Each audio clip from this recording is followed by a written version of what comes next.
अंदर हमने cholinergic receptors के बारे में स्टडी करना है। ये चैप्टर जो है वो कोलिनर्जिक एगोनिस्ट जो हमने प्रीवियस वीडियो के अंदर स्टडी किया था ना, ये वही आपके पास चलता हुआ आ रहा है। ठीक है जी, उसमें हमने कोलिनर्जिक न्यूरॉन्स को स्टडी किया था। यहाँ पे हमने कोलिनर्जिक रिसेप्टर्स को स्टडी करना है। ठीक है जी, तो ये पार्ट 2 है। पार्ट 1 में हमने कोलिनर्जिक न्यूरॉन के बारे में स्टडी किया था कि किस तरह से वो न्यूरॉन एसिटाइलकोलिन बनाते हैं कोलिन से। वो पूरा पाथवे प्रीवियस वीडियो के अंदर डिस्कस किया था। यहाँ पे हमने कोलिनर्जिक रिसेप्टर्स के बारे में स्टडी करना है। सो इन्हें हम कोलिनो रिसेप्टर भी कहते हैं। ठीक है जी, ये क्या होता है कि जब आपके पास एसिटाइल कोलिन जो है, जब वो रिसेप्टर के साथ बाइंड होता है कोलिन, हमने न्यूरॉन से जो ये न्यूरॉन्स होते हैं कोलिनर्जिक न्यूरॉन, इससे एसिटाइल कोलिन बनाया था। ठीक है जी, सो जब वो बन गया है तो वो रिसेप्टर के साथ जिस दो तरह के रिसेप्टर के साथ बाइंड होता है, तो उन रिसेप्टर्स की according to their chemical nature which they are bind, so हमने उसको डिवाइड किया है दो। एक तो है मस्कुलिनिक रिसेप्टर, दूसरा है निकोटिनिक रिसेप्टर। ठीक है जी, क्यों इसकी जो अब हम डिस्कस करते हैं क्या मस्कुलिनिक रिसेप्टर को। मस्कुलिनिक रिसेप्टर को हम मेटाबोट्रोपिक भी कहते हैं और ये जी प्रोटीन कपल्ड रिसेप्टर के नाम से भी जाना जाता है। क्यों? क्योंकि ये आपके डायरेक्टली जो आयन चैनल्स होते हैं उनको एक्टिवेट नहीं करता, ये आपको जी प्रोटीन जो होता है ना उसको एक्टिवेट करता है। ये उसको एक्टिवेट करता है और आगे फिर ये मज़ीद अपना काम परफॉर्म करता है। किस तरह से करता है, क्या होता है कि जब ये रिसेप्टर के साथ बाइंड होता है, आगे देखते हैं इसका मैकेनिज्म ऑफ एक्शन। पहले हमने ये चीज़ देखनी है कि किस किस तरह से ये बाइंडिंग हो रही है। आपके पास बुक में डायग्राम बनी हुई है। ठीक है जी, उसको ही हमने यहाँ पे एक्सप्लेन किया है। यहाँ पे हमारे पास जो एफिनिटी है वो स्ट्रॉन्ग है। ठीक है, यहाँ पे आपने दिमाग में रखना है एफिनिटी क्या है, लो है, बहुत कम है, ना होने के बराबर समझ लें आप। ठीक है जी, सो यहाँ पे अगर मस्करीन हमने ऊपर पढ़ा कि ये अल्कलाइड केमिकल है। ठीक है जी, मशरूम अल्कलाइड मोर टॉक्सिक, ये बहुत टॉक्सिक होता है। ठीक है जी, ये जब बाइंड होता है किसके साथ, ये बहुत स्ट्रॉन्गली बाइंड होता है किसके साथ, रिसेप्टर के साथ। मस्करनिक रिसेप्टर के साथ ये बहुत स्ट्रॉन्गली बाइंड होता है क्योंकि ये अपने ही केमिकल, अपने ही जो है केमिकल जिसका नाम है उससे मिलता जुलता रिसेप्टर है ना, और ये मतलब मिल गया है इससे इसका नेचर मैच हो जाता है, बहुत स्ट्रांगली बाइंड होता है, एफिनिटी ज़्यादा होती है। आगे हमने देखा एसिटाइल कोलिन के साथ भी ये हाईली बाइंड होता है, बट मस्करीनिक के साथ एसिटाइल कोलिन के नतीजे में ये बहुत ज़्यादा, मतलब यहाँ से अगर हम देखें तो एफिनिटी स्ट्रॉन्ग से डिक्रीज़ हो रही है। सो निकोटीन पे आते थे तो डिक्रीज़ बहुत कमी हो गई है। एसिटाइल कोलिन के साथ भी बाइंड होता है लेकिन थोड़ा सा कम होता है। यहाँ आप डायग्राम में इस तरह देख सकते हैं, अच्छे से पेनिट्रेट हुआ हुआ है, थोड़ा कम पेनिट्रेट हुआ हुआ है यहाँ पे, तो ना ही होने के बराबर है। सो हमने ये बाइंडिंग एफिनिटी देख ली, बुक में डायग्राम भी बनी हुई है, इसको हम डिस्कस करते हैं। उसी को डिस्कस किया, बुक में से भी दिखा देते हैं आपको। लेकिन उससे पहले अब हम देखेंगे कि ये जो मस्कुलिनिक रिसेप्टर हमने पढ़ा है यहाँ पर, इसकी बाइंडिंग एफिनिटी के बाद इसके सब कुछ सब टाइप्स होते हैं। ठीक है जी, मस्कुलिनिक रिसेप्टर M1 टू M5 यानी कि M1 M2 M3 M4 M5 ये इसके सब टाइप्स हैं, पर जो सबसे ज़्यादा रिसर्च हुई हुई है वो M1 M2 M3 पर हुई हुई है। रिसर्च के अंदर सबसे ज़्यादा यही रिसेप्टर्स, इन पर रिसर्च हुई है, इन्हीं का बताया गया है। सो जब हम लोगों ने पढ़ा था कि हमारा जब M1 रिसेप्टर होता है उसकी इक्वेशन कहाँ होती है। ठीक है जी, लेकिन हमने पैरासिम्पैथेटिक के केस में अब इन लोकेशन से फंक्शन और पैरासिम्पैथेटिक का केस आपको पता चलेगा। पैरासिम्पैथेटिक जो नर्वस सिस्टम होता है उसके अंदर हमने एसिटाइल कोलिन ही पढ़ा था जो मस्कुलिनिक और निकोटिनिक रिसेप्टर के साथ जाके बाइंड होता है, मस्कुलिनिक रिसेप्टर के साथ जाकर बाइंड होता है। और जब वो सोमैटिक नर्वस सिस्टम की हम बात करते हैं तो वो निकोटिनिक रिसेप्टर के साथ जाकर बाइंड होता है, कौन, एसिटाइल कोलिन। ठीक है जी, तो जो M1 रिसेप्टर है उसकी लोकेशन आपने याद रखनी है स्टमक, यानी कि ये आपके पेट के अंदर होते हैं। ठीक है, स्मूथ मसल में M1 M2 M3 तीनों स्मूथ मसल्स में होंगे। स्मूथ मसल्स मसल्स जो है ये तो आपके फिर समझ लो आपकी आइज़ में भी होते हैं, आपके यूरिनरी ब्लैडर के अंदर भी होते हैं। इसके अलावा कार्डियक मसल्स जो होते हैं M2 रिसेप्टर यहाँ पर पाए जाते हैं, ठीक है जी। तो M1 gastric stomach smooth muscle में तो ये तीनों भी होते हैं, बट मेन जो M1 है वो जैसे स्टमक के अंदर होता है, वहाँ पर ये क्या करता है, गैस्ट्रिक एसिड को जो है वो रिलीज़ करवाता है। यहाँ पे आपके पास पैरासिम्पैथेटिक वैसे भी फ्लूइड की सीक्रेशन करवाता है ना। हार्ट के अंदर इसका काम क्या होता है कि ये जो कार्डियक मसल्स होते हैं ना, यहाँ पर ये क्या करता है, उनको भी यहाँ पर ये रिलैक्स करवा रहा होता है। M3 के अंदर भी क्या होता है कि जो ब्लैडर आपका होता है, ठीक है जी, एक्सोक्राइन ग्लैंड होता है, स्मूथ मसल्स होते हैं, ये यहाँ पर पाया जाता है, ठीक है जी। ब्लैडर के अंदर क्या करता है, यूरिन पास करवाता है, एक्सोक्राइन ग्लैंड्स के अंदर सलाइवा की सीक्रेशन कराता है, और स्मूथ मसल्स के अंदर भी होता है।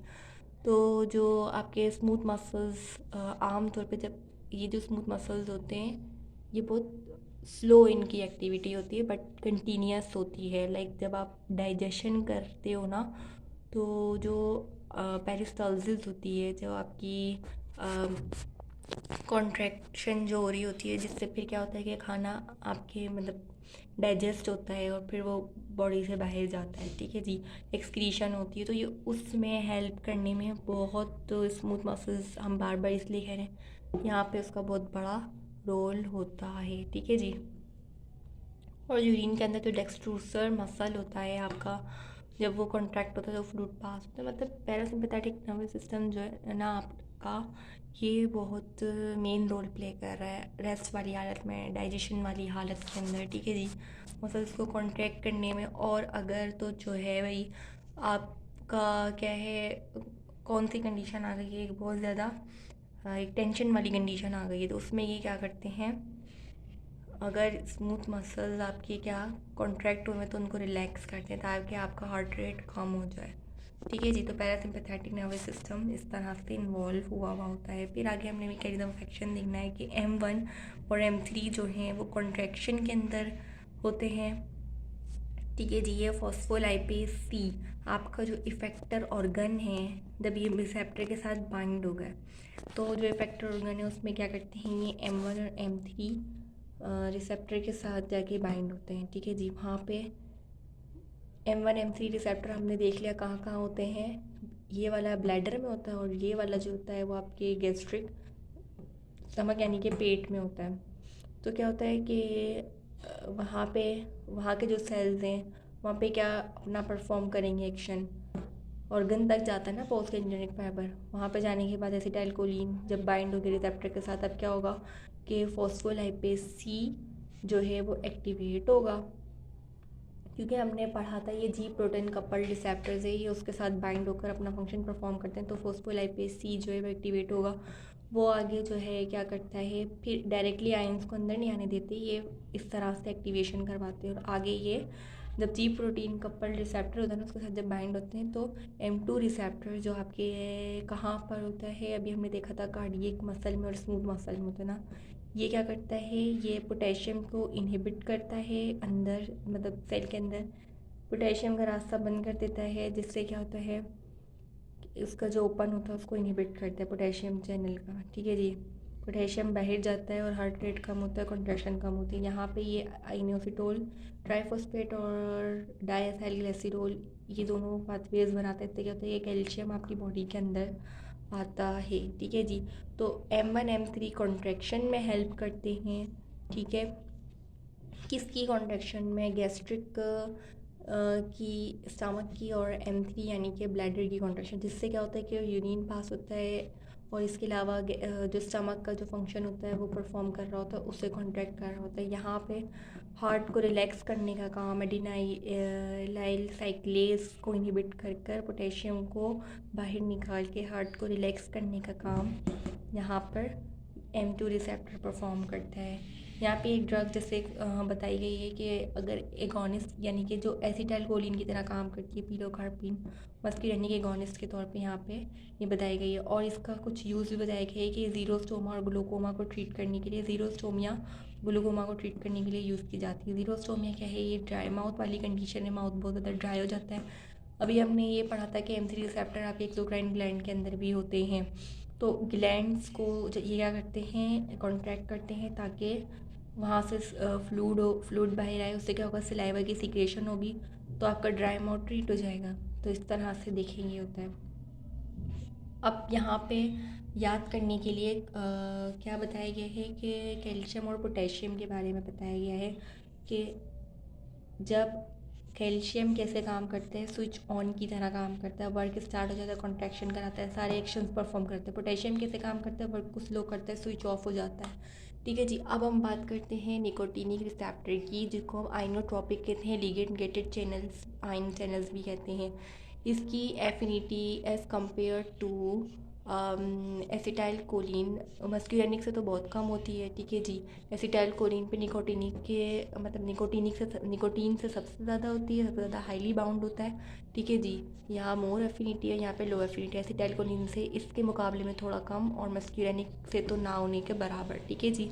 आगे हमने एसिटाइल कोलिन के जब दो मॉलिक्यूल किस पे जाते हैं, बाइंड होते हैं किसके साथ, आपके इफेक्टर ऑर्गन के साथ, तो ये क्या करते हैं, सोडियम को अंदर करते हैं। जब सोडियम अंदर आएगा तो क्या होगा, आपके पास डीपोलराइजेशन होती है। जब सोडियम अंदर आएगा तो क्या होती है, डीपोलराइजेशन होती है इफेक्टर ऑर्गन के अंदर। मतलब वो क्योंकि सोमैटिक नर्वस सिस्टम का रिसेप्टर है, तो क्या होगा, इससे आपकी वर्क जो एबिलिटी, एक्साइटमेंट जो है वो बढ़ेगी, मूवमेंट होगी। और ये 5 सब यूनिट स्ट्रक्चर से बना होता है। इसका जो स्ट्रक्चर होता है निकोटीनिक रिसेप्टर का, फिर ये जो है इसको 2 टाइप्स में डिवाइड किया अकॉर्डिंग टू देयर लोकेशन। अगर तो निकोटीनिक रिसेप्टर आपके गैंग्लिया के अंदर है, एड्रीनल मेडुला के अंदर है, और या CNS के अंदर, उसको हम NN रिसेप्टर कहेंगे, न्यूरॉन निकोटीनिक रिसेप्टर कहते हैं। और मस्क्यूलर निकोटीनिक रिसेप्टर अगर वो न्यूरो मस्क्यूलर जंक्शन में, ये मसल्स के अंदर होता है। ये मोस्टली ब्रेन, एड्रीनल मेडुला और ऑटोनॉमिक गैंग्लिया के अंदर होता है। यहाँ पे ये मतलब मसल्स को कॉन्ट्रैक्ट करेगा, तो ऐसी बात है, जब मसल्स कॉन्ट्रैक्ट होते हैं तभी मूव करते हैं। यहाँ पे ये वाला जो है ये एक्साइटमेंट करता है पोस्ट गैंग्लियनिक न्यूरॉन की। इसके अलावा आपके पास कुछ ब्लॉकर्स का जिक्र किया गया है कि अगर आपने इनको ब्लॉक करना है ड्रग से, तो वो मिकाल अमाइन, ठीक है जी, और दूसरी सक्सिनाइल कोलिन और एट्राक्यूरियम। तो ये आपके पास कुछ ब्लॉकर्स का यहाँ पे जिक्र किया गया है। सो यहाँ हमने डिस्कस किया 2 चीज़ों को, एक मस्क्यूरेनिक और निकोटीनिक रिसेप्टर को DT के अंदर। बुक के अंदर जो इसकी डायग्राम बनी हुई है उसको भी एक दफ़ा देख लेते हैं। ये देखिए, बुक में डायग्राम इस तरह से बनाई गई है कि निकोटीन के साथ किस तरह बाइंड होता है एसिटाइल कोलिन, और मस्क्यूरेनिक के साथ किस तरह से बाइंड होता है। ठीक है जी। मस्क्यूरेनिक रिसेप्टर है, निकोटीन से उसकी एफिनिटी बहुत कम है, एसिटाइल कोलिन से ज़्यादा है, और मस्क्यूरेनिक मतलब यहाँ पे एफिनिटी हाई है। और जब हम इसको निकोटीनिक रिसेप्टर को देखते हैं तो उसकी निकोटीन से ज़्यादा होती है, फिर एसिटाइल कोलिन से होती है, फिर यहाँ पे मस्क्यूरेनिक, यहाँ पे एफिनिटी लो है, यहाँ पे हाई है। नाम जिस नाम से जो केमिकल है ना, वहाँ पे एफिनिटी हाई है, यहाँ पे मस्क्यूरेनिक है ना, तो यहाँ पे एफिनिटी मस्क्यूरेनिक की हाई है। इस तरह से भी आप इसको याद कर सकते हैं।